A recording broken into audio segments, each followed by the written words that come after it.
Hi everyone, welcome to Saima academy. Guys, ये fifth part है जो हम 2016 का पेपर सॉल्व कर रहे हैं साइंस का, उत्तराखंड बोर्ड का। अब तक के हमने 20 क्वेश्चन सॉल्व कर लिए हैं और इस वीडियो में 21 से लेके 25 तक के क्वेश्चन सॉल्व करेंगे। हिंदी और इंग्लिश दोनों में मैं आपको एक्सप्लेन करूँगी। तो स्टार्ट करते हैं अब अपना 21 क्वेश्चन से। निम्न पर संक्षिप्त टिप्पणी लिखिए। Right short note on following. आपको शॉर्ट नोट लिखना है। फर्स्ट लिखना है आपको कृत्रिम वृक्क, जिसको अपोहन बोलते हैं, दैट मीन्स आर्टिफिशियल किडनी, जिसको हेमोडायलिसिस बोलते हैं। तो पहले हिंदी में देखो कृत्रिम वृक्क क्या होता है। किडनी देखो, जो हमारी किडनीज होती हैं, वृक्क होता है, उसका काम ये होता है कि जो रक्त होता है शरीर में उसको शुद्ध करता है। उसके अंदर जो भी अपशिष्ट पदार्थ होते हैं उनको निकाल देता है रक्त में से, और वो फिर मूत्र के माध्यम से शरीर से बाहर निकल जाते हैं।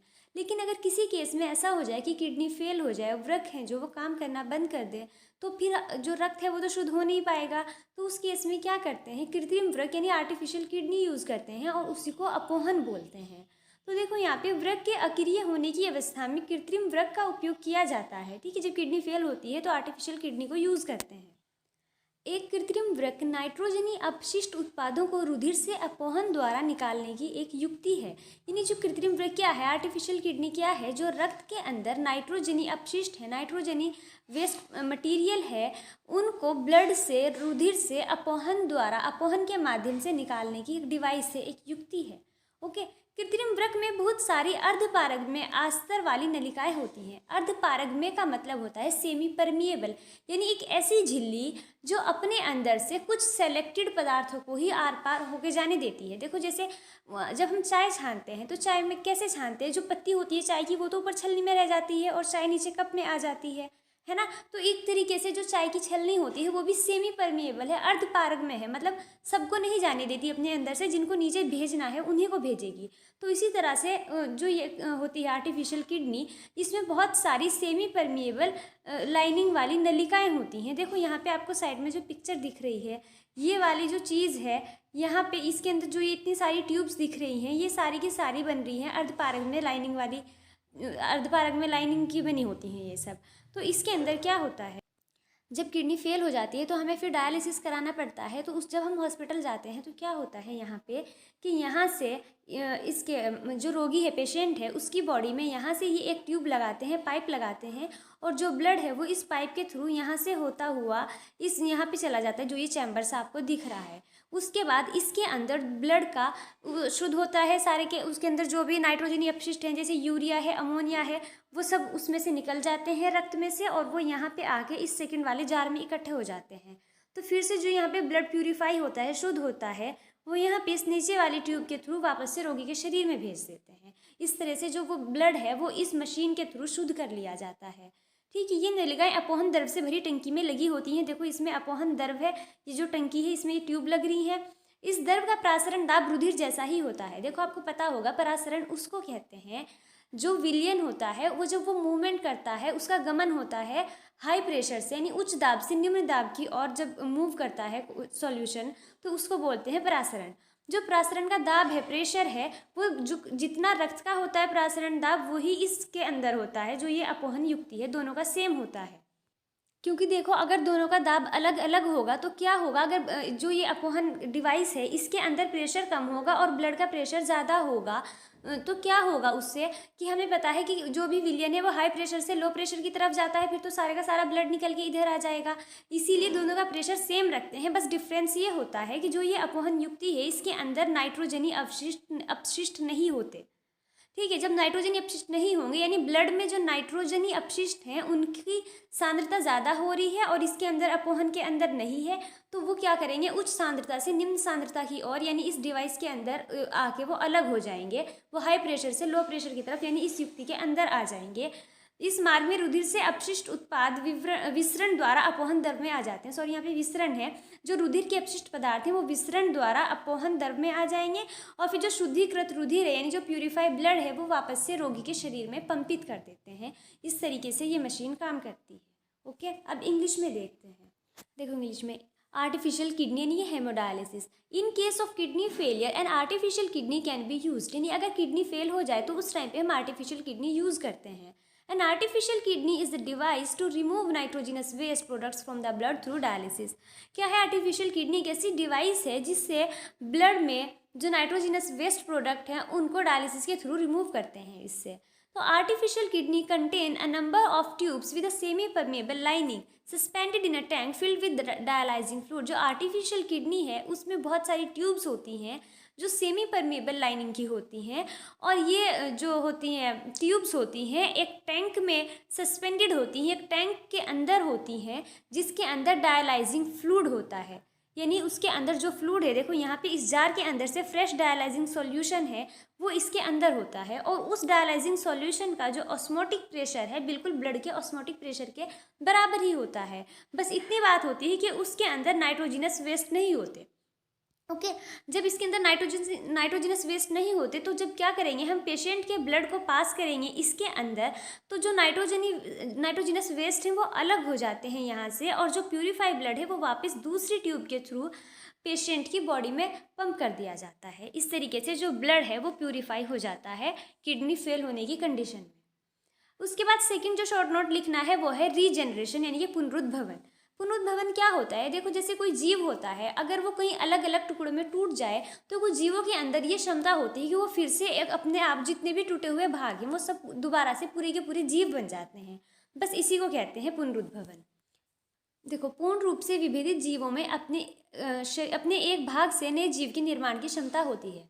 पूर्ण रूप से विभेदित का मतलब है जो पूरी तरीके से विकसित जीव होता है उसमें, तो उनमें वो हर एक भाग से नए जीव का निर्माण कर सकते हैं। अर्थात यदि किसी कारणवश शत विकसित हो जाता है, यानी उनकी जो बॉडी है अगर वो किसी वजह से टूट फूट जाए या कुछ टुकड़ों में टूट जाए तो इनके अनेक टुकड़े वृद्धि कर नए जीव में विकसित हो जाते हैं, यानी कि अपने हर एक भाग से वो नया जीव बना लेते हैं। उदाहरण हाइड्रा तथा प्लेनेरिया जैसे सरल प्राणियों को यदि टुकड़ों में काट दिया जाए तो प्रत्येक टुकड़ा विकसित होकर पूर्ण जीव का निर्माण कर देता है। ये पुनरुद्भवन कहलाता है। इसके एग्जाम्पल है हाइड्रा और प्लेनेरिया। अगर इनको हम कई सारे टुकड़ों में कट कर दें तो हर एक टुकड़े से एक नया जीव बन जाता है। इंग्लिश में है many fully differentiated organisms have the ability to give rise to new individual organism from their body parts. बहुत सारे जो फुली डिफ्रेंशिएटेड ऑर्गेनिज्म हैं, यानी ये कम्प्लीटली डेवलप्ड ऑर्गेनिज्म हैं, उनके अंदर ये एबिलिटी होती है कि वो अपने बॉडी पार्ट से एक नए इंडिविजुअल ऑर्गेनिज्म को बना सकते हैं। That is, if the individual is somehow cut or broken up into many pieces, अगर वो इंडिविजुअल ऑर्गेनिज्म किसी वजह से कट हो गया है, ब्रेक हो गया बहुत सारे पीसीज में, many of these pieces grow into separate individuals, उनमें से बहुत सारे जो पीसीज हैं वो अलग अलग इंडिविजुअल्स में ग्रो हो जाते हैं। इसके एग्जाम्पल है हाइड्रा और प्लेनेरिया। ओके इसके बाद है 22nd क्वेश्चन, किसी चालक के पदार्थ की वैद्युत प्रतिरोधकता से क्या अभिप्राय है, स्पष्ट कीजिए। What is meant by electrical resistivity of the material of a conductor. आपको बताना है इलेक्ट्रिकल रेजिस्टिविटी क्या होती है, वैद्युत प्रतिरोधकता की यहाँ पे आपको डेफिनेशन देनी है। देखो किसी पदार्थ की वैद्युत प्रतिरोधकता से उस पदार्थ द्वारा विद्युत धारा के प्रवाह का विरोध करने की क्षमता का पता चलता है। यानी कोई भी जो पदार्थ है वो विद्युत धारा का, जब उस पदार्थ के अंदर, उस चालक पदार्थ के अंदर विद्युत धारा का प्रवाह हो रहा है तो वो कितनी स्ट्रांगली उसका विरोध कर पा रहा है। जितना ज़्यादा वो विरोध कर पाएगा उतनी ज़्यादा उसकी विद्युत प्रतिरोधकता होगी। कम प्रतिरोधकता वाले पदार्थ आसानी से विद्युत आवेश को प्रवाहित कर देते हैं। अगर किसी पदार्थ की प्रतिरोधकता बहुत कम है तो वो विद्युत आवेश के रास्ते में कोई रुकावट नहीं डालता, आसानी से वहाँ पे विद्युत का प्रवाह हो जाता है।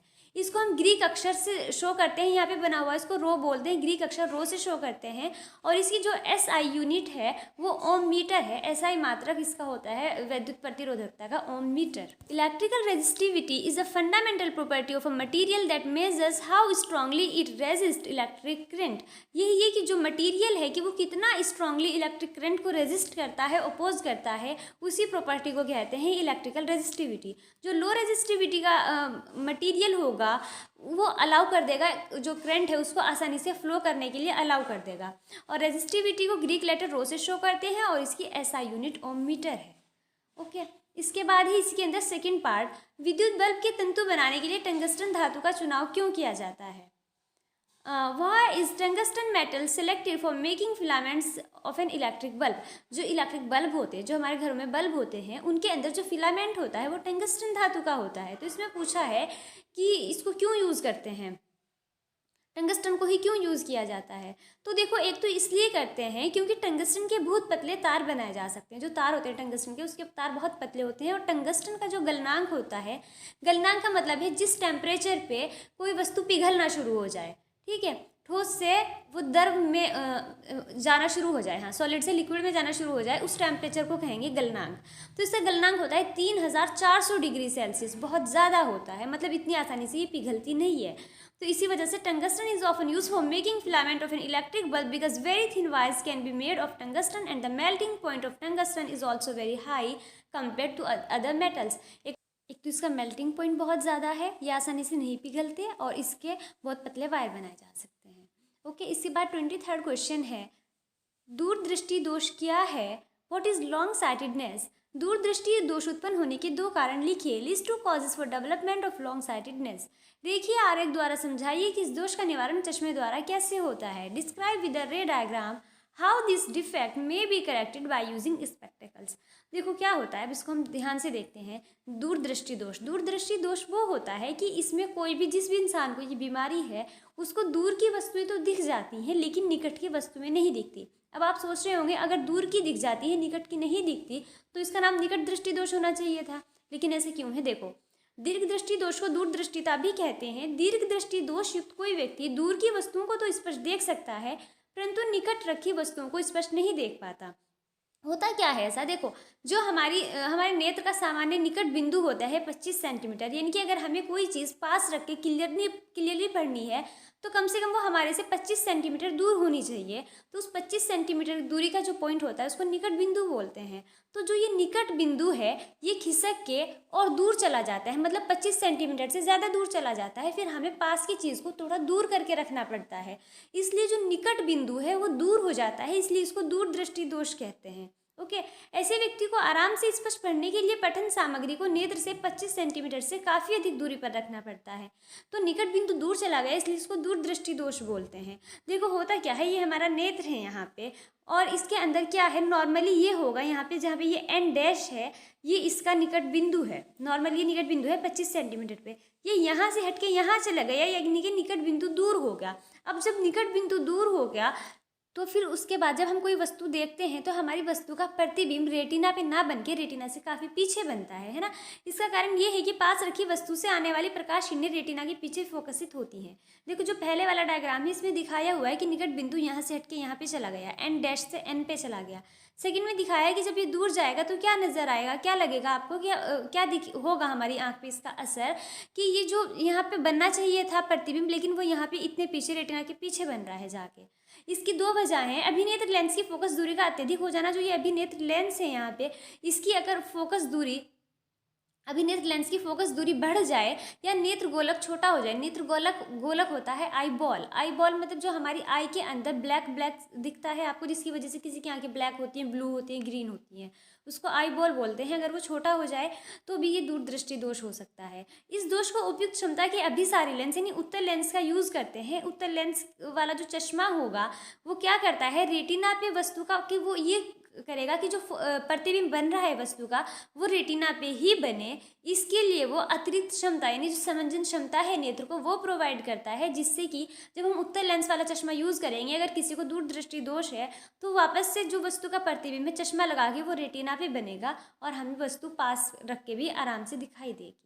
ओके, अब इसको इंग्लिश में देखते हैं। इसको इंग्लिश में बोलते हैं हाइपरमेट्रोपिया।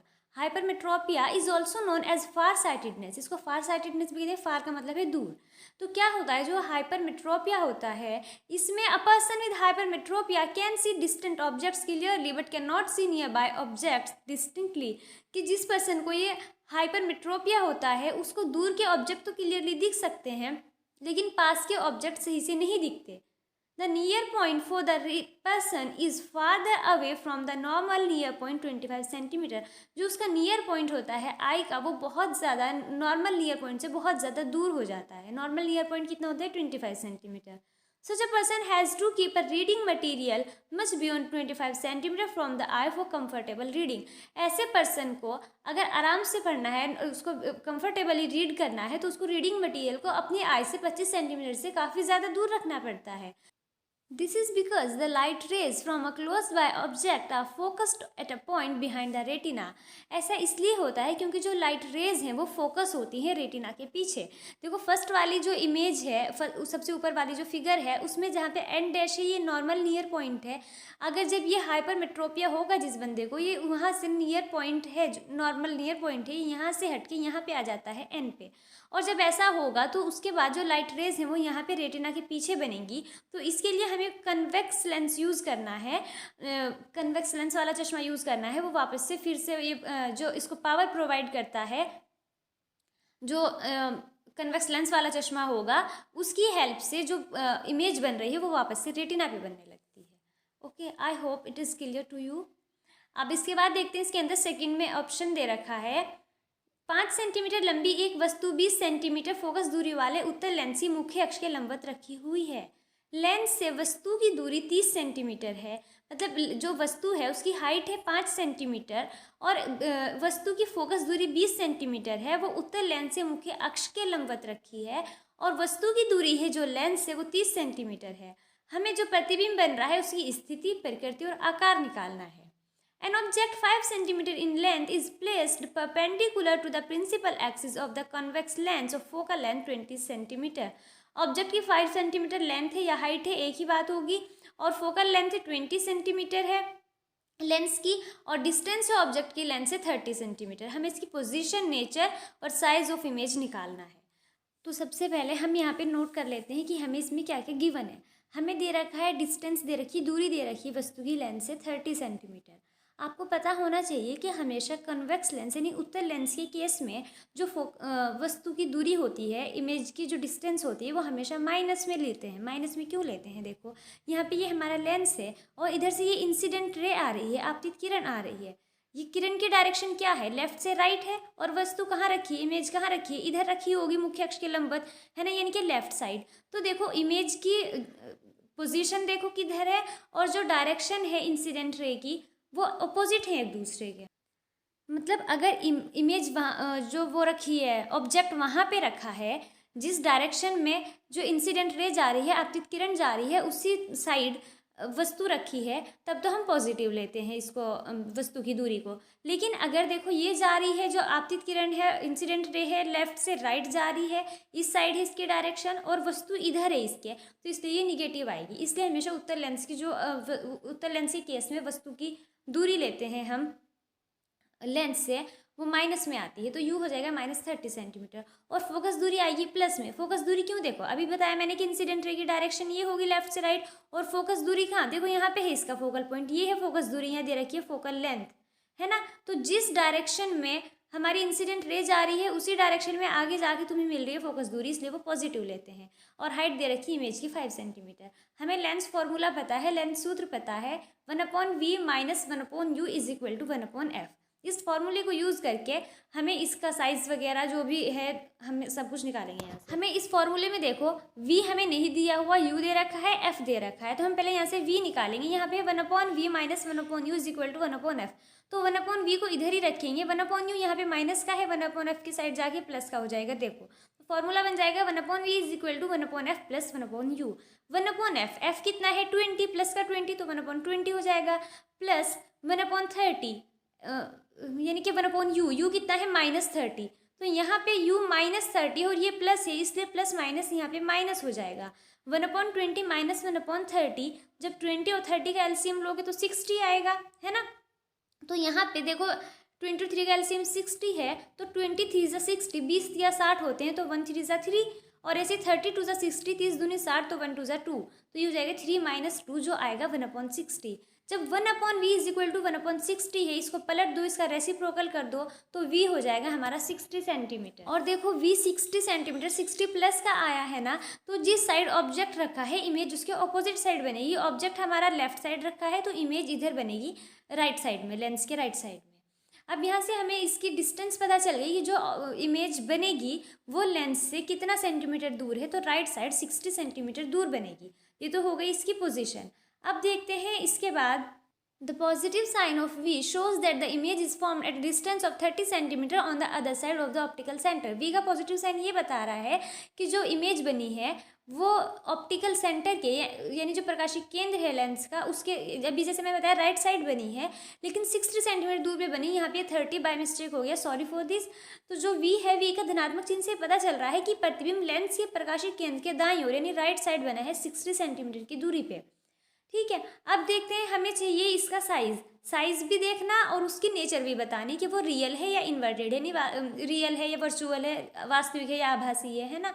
तो हमारे पास आवर्धन का यानी मैग्निफिकेशन का फॉर्मूला होता है m is equal to v upon u, और वी अपॉन यू जो होता है वो किसके इक्वल होता है, h dash upon h. H dash होता है वस्तु प्रतिबिंब की ऊंचाई और एच होता है वस्तु की ऊंचाई, यानी कि एच डैश है जो वो है इमेज की हाइट और एच है ऑब्जेक्ट की हाइट। तो हमें यहाँ से एच डैश निकालना है, यहाँ से जो यहाँ पे इसके डिनोमिनेटर में एच है इसको वी अपॉन यू के साइड भेज दो, मल्टीप्लाई में चला जाएगा।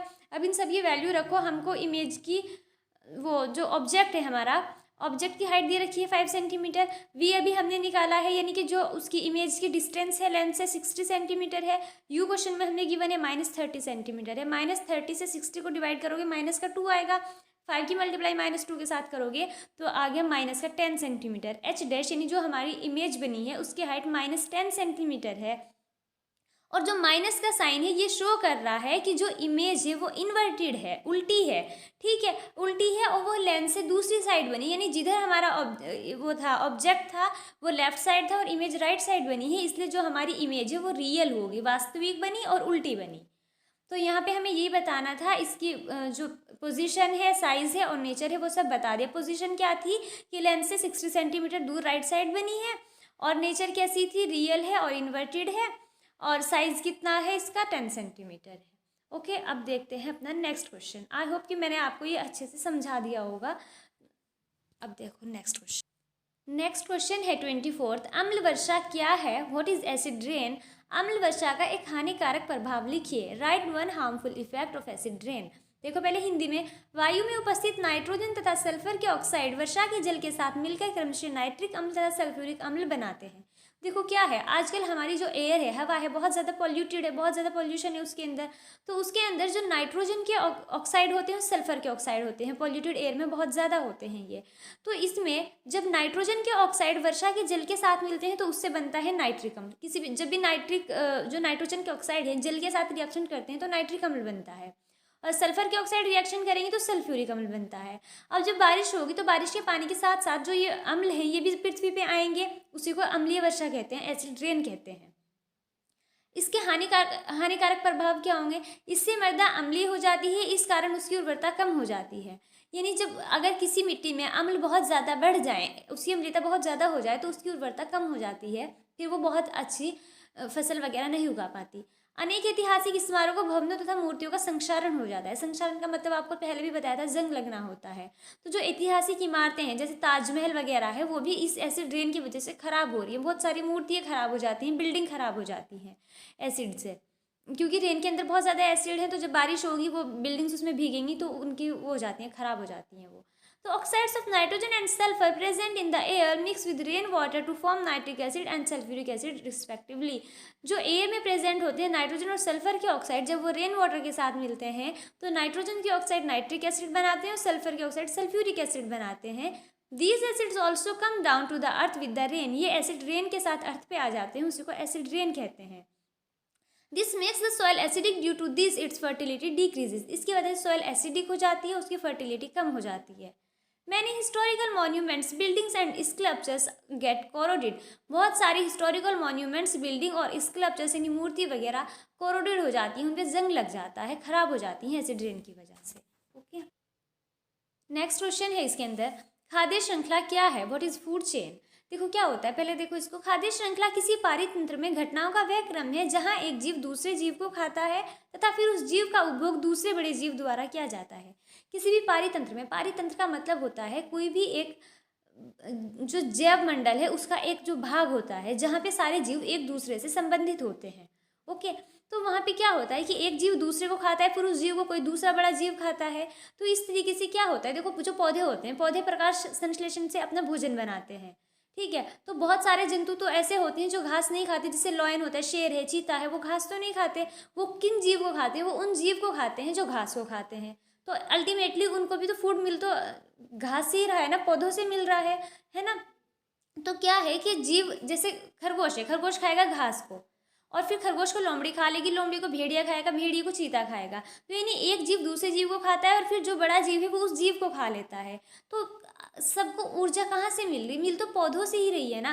देखो, पौधे को, घास को खरगोश ने खाया, तभी तो लोमड़ी खरगोश को खा पाई। अगर खरगोश घास नहीं खाएगा, यानी घास नहीं होगा, तो खरगोश भी नहीं होंगे, और जब खरगोश भी नहीं होंगे तो लोमड़ी भी नहीं होगी, है ना। तो इसलिए जो पौधों की जो एनर्जी है, जो वो प्रकाश संश्लेषण के माध्यम से, सनलाइट से अपना फूड बनाते हैं, वो इस तरीके से एक जीव से दूसरे जीव से होते हुए उस ऊर्जा का स्थानांतरण होता है। उसी को खाद्य श्रृंखला कहते हैं। पौधों द्वारा भोजन को ऊर्जा के रूप में संचित करना तथा फिर पौधों से विभिन्न पोषक स्तरों के जीवन में भोजन के माध्यम से इस ऊर्जा का स्थानांतरण खाद्य श्रृंखला कहलाता है। तो पौधे हैं जो, उनके माध्यम से, पौधे सूरज के माध्यम से, सन के माध्यम से अपना फूड बनाते हैं सनलाइट के थ्रू। फिर अलग अलग पोषक स्तर, पोषक स्तर का मतलब क्या है? देखो, घास एक पोषक स्तर हो गया, खरगोश एक हो गया, लोमड़ी एक हो गया। हर एक जीव अपने आप में एक पोषक स्तर कहलाएगा। इस तरह से ये फूड चेन चलती रहती है। ऐसा भी हो सकता है एक ही पारितंत्र में बहुत सारी फूड चेन हो सकती हैं। जैसे घास है, घास को टिड्डी यानी ग्रास हॉपर खाए, ग्रास हॉपर को चिड़िया खा लेती है, चिड़िया को सांप खाता है, सांप को बाज खाता है। तो ये इस तरह से सिस्टम चलता रहता है। इसी को फूड चेन बोलते हैं, यानी एनर्जी ट्रांसफर होती रहती है। इंग्लिश में देखो, a food chain refers to the orders of event in an ecosystem where one living organism eats another organism and later the organism is consumed by another larger organism. Food chain किसी ecosystem में उन events का order है जहाँ पे कोई एक living organism दूसरे ऑर्गेनिज्म को खाता है, और फिर उस लिविंग ऑर्गेनिज्म को कोई बड़ा ऑर्गेनिज्म दूसरा बड़ा ऑर्गेनिज्म खा लेता है। तो इस तरीके से न्यूट्रिएंट्स और एनर्जी का फ्लो होता रहता है एक ऑर्गेनिज्म से दूसरे ऑर्गेनिज्म में, अलग अलग ट्रॉफिक लेवल पे। उसी को फूड चेन बोलते हैं। जैसे ग्रास है, ग्रास को रैबिट खाता है, रैबिट को फॉक्स खाएगा, फॉक्स को शीप, शीप को टाइगर। इस तरीके से, या ग्रास को ग्रास होपर, ग्रास होपर को बर्ड, बर्ड को स्नेक, स्नेक को हॉक। तो ये यहाँ पे ये फूड चेन इस तरह से चलती रहती है। यानी न्यूट्रिएंट्स और एनर्जी का फ्लो अलग अलग ऑर्गेनिज्म में अलग अलग ट्रॉफिक लेवल पे होता रहता है। ओके, अब देखते हैं अपना 25वां क्वेश्चन, जो कि इस वीडियो का लास्ट क्वेश्चन है। नेक्स्ट क्वेश्चन है, इसके अंदर भी ऑप्शन दे रखा है। वर्षा जल संग्रहण से क्या तात्पर्य है? What is mean by rain water harvesting? ग्रामीण लोगों द्वारा वर्षा जल संग्रहण के लिए अपनाई गई विधियों का उल्लेख कीजिए। Mention some of the common methods used for rain water harvesting by the rural people. Rain water harvesting यानी कि बारिश के पानी को इकट्ठा करना, उसका क्या मतलब है? देखो, वर्षा जल संग्रहण वर्षा जल का संग्रह और भंडारण है।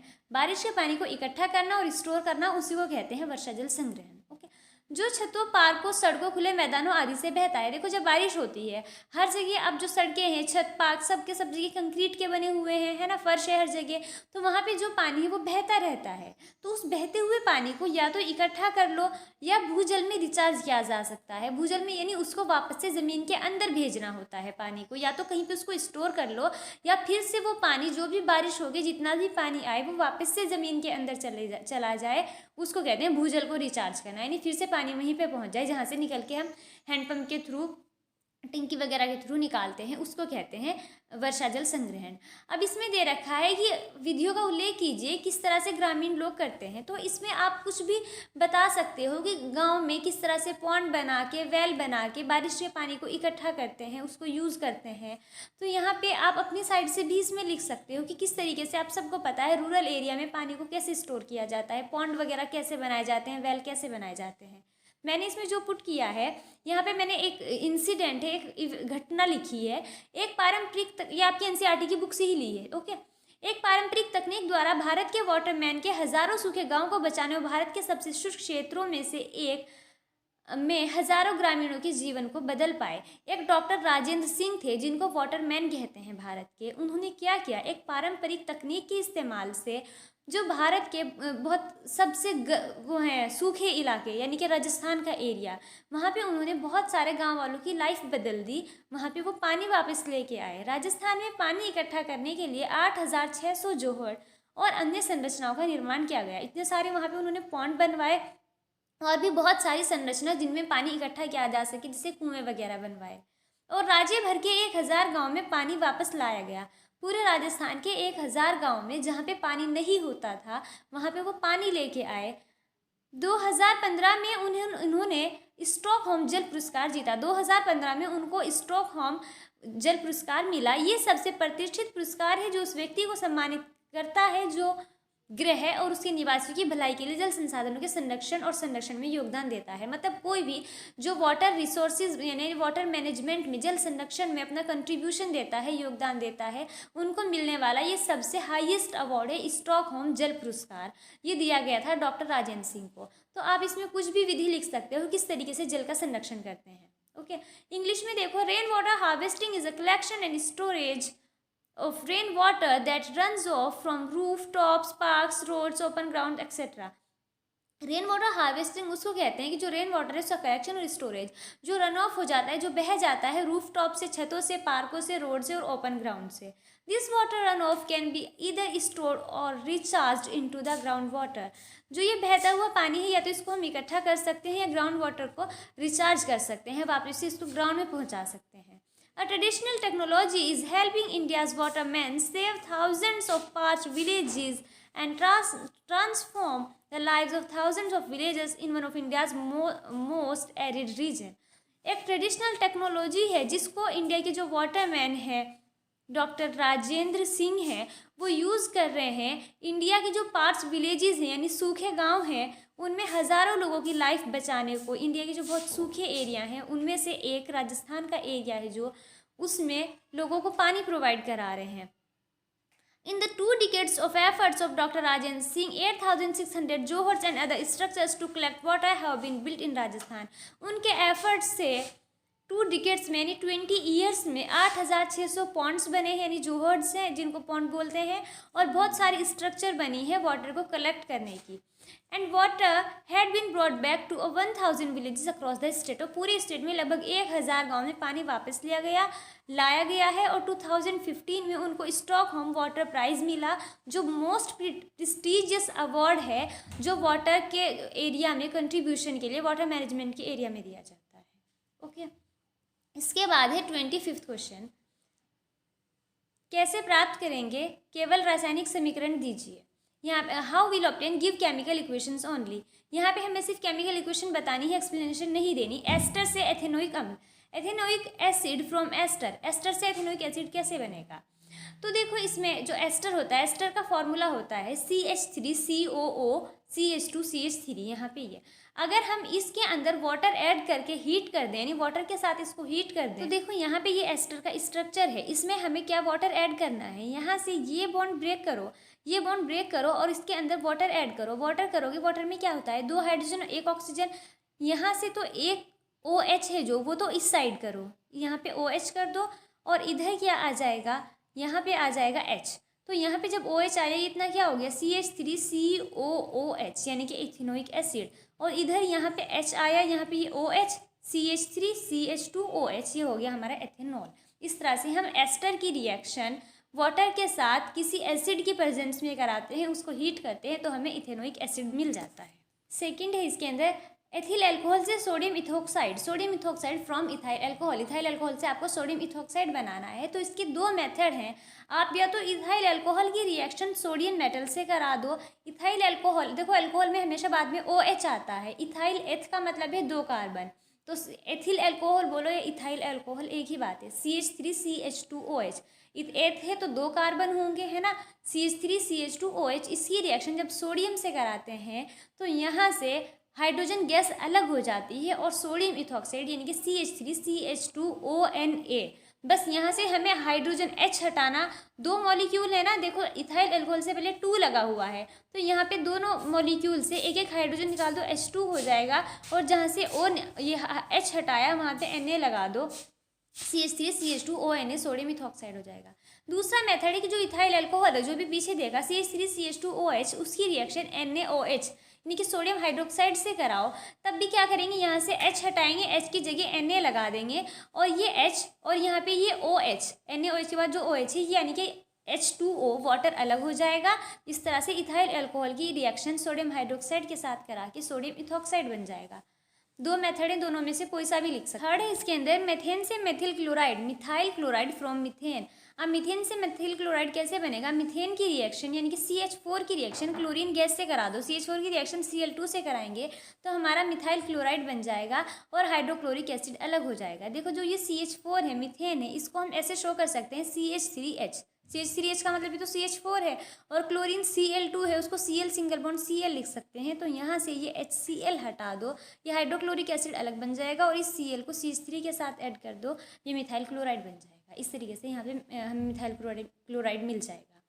लास्ट है इसके अंदर एथेनोइक अम्ल से sodium acetate, sodium acetate from ethanoic acid.